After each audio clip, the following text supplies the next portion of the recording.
আসসালামু আলাইকুম। আমি ইকবাল হোসেন। সবাই কেমন আছেন? আমি আজকে নিয়ে আসছি আপনাদেরকে শেয়ার করার জন্য ইউপিএস। মূলত ইউপিএস নিয়ে ভিডিও করার উদ্দেশ্য হচ্ছে সবার বাসায় কম্পিউটার থাকে। কম্পিউটার সবার বাসায় থাকে। সবাই কম্পিউটারে ইউপিএস ইউজ করি। ইউপিএস ইউজ করার উদ্দেশ্য হচ্ছে কম্পিউটারে ইউপিএস ইউজ করে ওটার কারণে যে কারেন্ট চলে গেলে অনেক ইম্পর্টেন্ট কাজ করে ওই কম্পিউটারের মধ্যে। কারেন্ট যাওয়ার সাথে সাথেই সব কাজ আবার প্রথম থেকে করতে হয়, কারেন্ট আসলে আবার প্রথম থেকে করতে হয়। তো ইউপিএস ইউজ করে যে ওই কারণে যে কারেন্ট চলে গেলেও যেন এই আধা ঘন্টা মতন ব্যাকআপ পাইলে কাজটা শেষ করে কম্পিউটারটা কি অফ করতে পারে, ওটার জন্য ইউপিএস ইউজ করা হয়। তো অনেকের বাসায় ইউপিএস আছে নষ্ট হলে, আমিও নিজেও অনেকের বাসায় যাই, ইউপিএসের ব্যাটারি চেক করছি।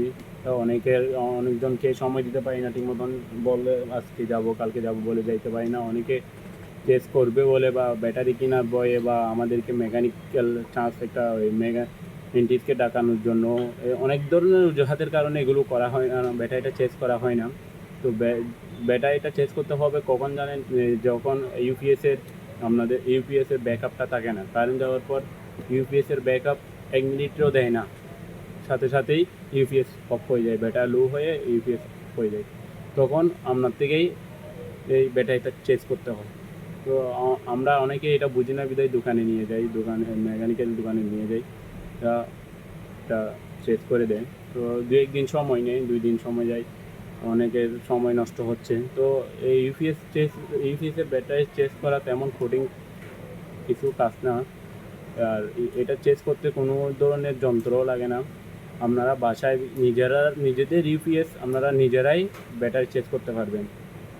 এখানে ইউপিএসের পিছনে এই জায়গার মধ্যে দেখেন, এই জায়গার মধ্যে এখানে 4টা স্ক্রু আছে। এই 4টা স্ক্রু একটা টেস্টারের মাধ্যমে খুলে আপনারা নিজেরাই ইউপিএসের ব্যাটারি চেঞ্জ করতে পারবেন।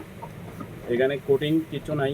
একটা ইউপিএসের মধ্যে একটা সার্কিট আছে, আর ট্রান্সফরমার আছে, একটা ব্যাটারি আছে। ওই সার্কিটের মধ্যে থেকে 2টা টার্মিনাল বাইর হয়, 2টা কেবল বাইর হয়, একটা হচ্ছে কালো, একটা লাল। আর ব্যাটারির মধ্যে 2টা টার্মিনাল থাকে, একটার কালো, একটা লাল।